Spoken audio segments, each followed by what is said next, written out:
I'd like to show you another wonderful attacking game from Ding Liren.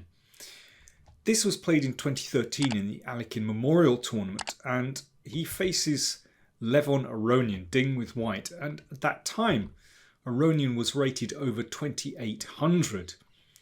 Ding was actually over 2700. He'd made rapid advances in just a few years to get to 2700. And I think this game shows very well that Ding has such an eye for the attack. So it starts out as a Slav, and Aronian plays this quite trendy variation, trendy at that time, the Chebanenko variation. Covers b5, sometimes black wants to advance with b5. It's also a kind of waiting move as well. e3, e6, and Ding decides to close the queen side. We often see this pawn structure from a Queen's Gambit declined. More on that in a second. So b4. Ding looking to maintain this pawn on c5. And b6, Aronian fights back. Basically, black has two pawn breaks here. b6 and e5. Obviously, e5 not possible at the moment. Well, sometimes it is, but anyway, more on that in a second as well. Bishop b2, and the point of bishop b2 is so that a3 is possible, and now the queen's rook is defended.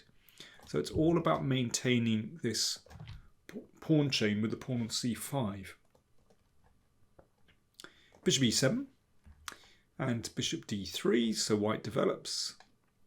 Both sides castle and bishop a6. So this is very much like a variation of the Queen's Gambit declined, where that bishop is on f4. Pawn structure is exactly the same.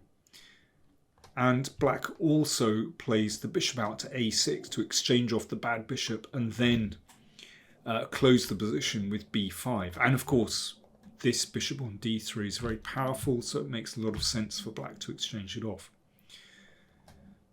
But instead of the bishop on f4, which is an excellent diagonal, the bishop stands on b2, so that's not as active. Nevertheless, it can help in preventing black from breaking with e5. And here we see a very interesting idea from Ding. Perhaps you'd like to have a think. How would you play here with white? White to play, what would you do? So really, this is the start of the middle game. Now, previously, for example, we've seen queen e2. But after the exchange, queen c7, that just connects the rooks. And rook here. Rook b8. Well, black is pretty solid in this position. And then e5. So black always has the option to exchange lots of pieces here. But the e5 break is very nice. Black can later get counterplay by exchanging here and perhaps targeting that d4 pawn. So I think you can see the difference between the Queen's Gambit decline position with the bishop on f4, which is far more active, and this position with the bishop on c1. I think black has equalised here without any difficulty. So how did Ding play this? He played knight e1. So this is very clever. So the idea is that with the knight on d3, and then you go f4, and you can prevent black from playing e5. It's one of the ideas, and it could be useful to have the knight protecting these squares as well. Now black could exchange here and play e5. I think if black is successful in playing this move, then there are no difficulties. But I think the idea is this, that after the exchange, white takes here, and then knight takes d5. And the bishop does come into the game. And because of the isolated pawn on d5, then I think white has a slight advantage. Although, I mean, I'm not sure this is so bad for black at all. But yes, I think white can claim a slight advantage here. The moves are very easy. You're going to go queen d3, rook in the middle. Yeah, slightly better for white. But not too serious for black. But instead of that, Aronian played a very risky move, bishop c4. He was obviously in an enterprising move and wanted to keep more tension in the position. But after this is already a bit tricky because white has a majority of pawns in the centre and is going to push forward. Now probably black should close things straight away with b5, but Aronian seems like he got a bit confused. He played rook b8. I think he was looking to play like this, and well, you don't even need to do that, do you? You can just play rook takes b2 in this position. Yeah, that's no problem at all. Yes, if this one takes, then yes, then you can play knight takes and rook takes b2. So yeah, there's pressure on b2 basically, which is why Ding played rook a2, protecting the bishop. Now the pawn is threatened, so b5, and actually the rook is just misplaced on b8. So e4, and this looks very promising for white now. Lovely centre.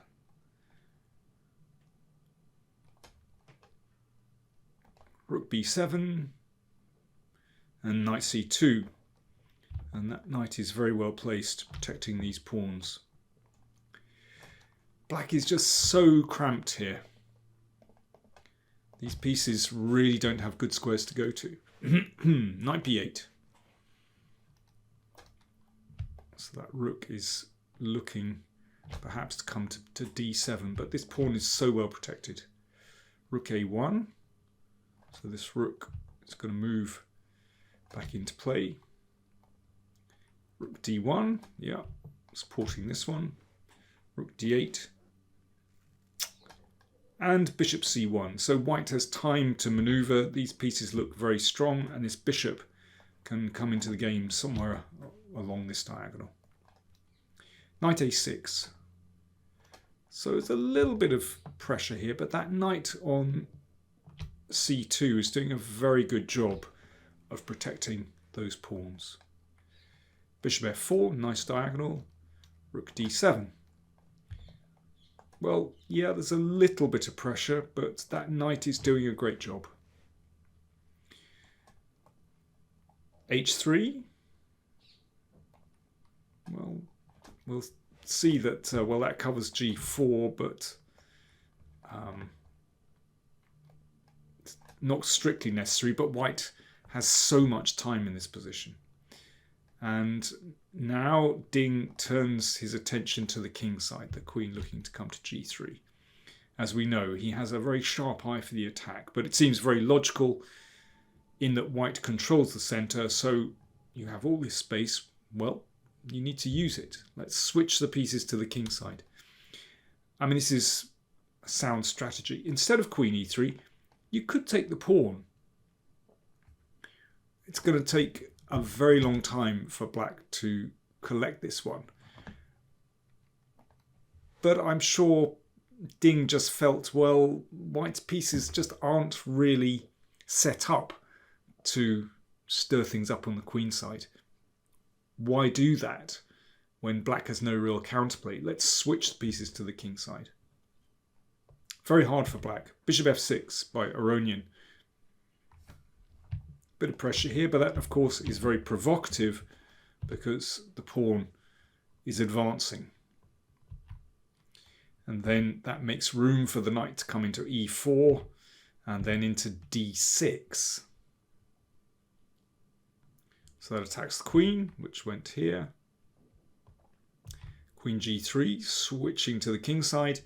and knight d5. Now this is presumably why Aronian wanted to provoke e5, because it gives the knight a nice square on d5, and perhaps he's looking for counterplay with the queen. But still, to allow that knight in to d6 is pretty special. Now that is what I call an octopus. Beautiful. Knight e3. That's a nice move. It has a couple of ideas in mind. The knight is a strong piece, so it might be nice just to exchange it off, but there's something else as well.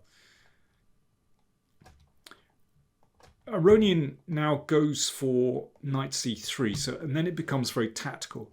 But if black had played knight c7, then there's no need for white to exchange.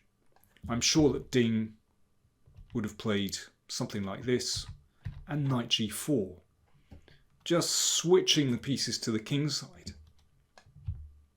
And this is an excellent example of Mark Dvoretsky's superfluous knight. When the knights tread on each other's toes like this, then you can see that that knight on c7 is actually a redundant piece, and that's why it's clever to move on with the knight instead of exchanging on d5. That would suit black, because, well, there's no attacking piece on g4, but by playing knight g4, you can see that that knight on g4 is much better than the knight on c7. Yeah, Mark Dvoretsky, the superfluous knight, a very well-known theme by now. So knight e3 has just been played. Knight c3. So this is attacked, and knight e2 check threatened as well. So rook e1. Aronian exchanges on d6, and then plays knight e4, attacking the queen. So Ding can be pretty happy that there's now a pawn on d6. The knight was good, pawn is pretty good too.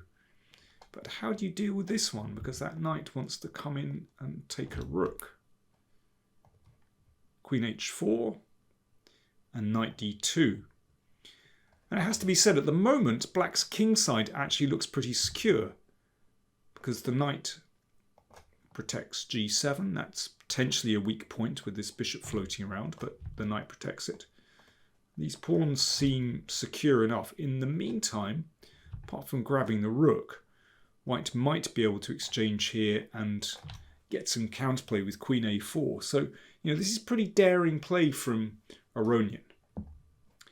But watch what Ding does next. He plays knight d5. Well, if that's taken, then bishop takes d2.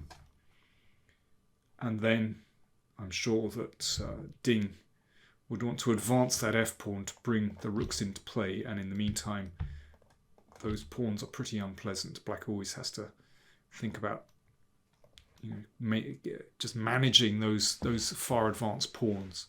So it looks like a dream attack for white. So after knight d5, Aronian took on f1. And now a nice Zwischenzug, knight b6, attacks the queen rather. So the queen has to move, and then rook takes f1.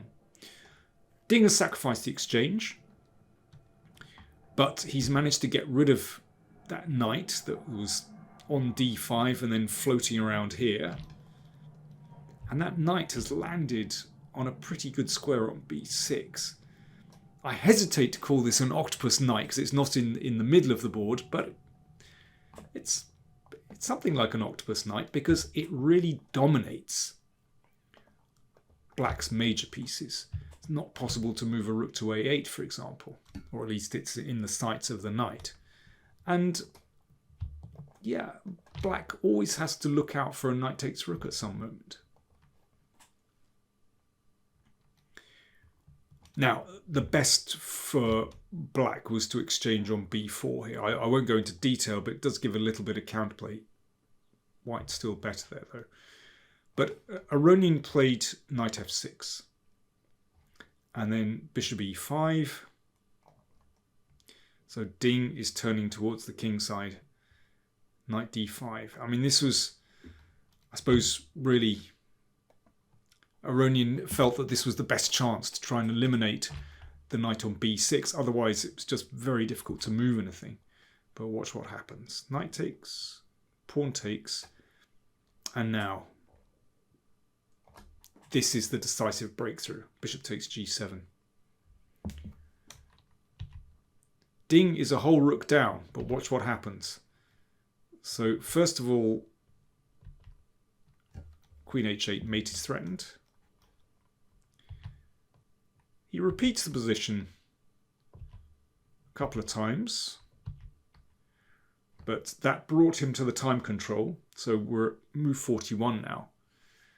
And now he can go for the kill. Very sensible to take your time.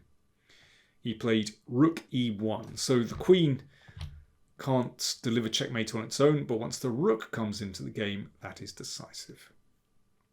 A takes b4, rook e5, threatening check, and then queen h8 mate. Therefore h6, but the rook swung over. You can see these rooks can do not a lot. Queen takes pawn, queen h6, threatening mate.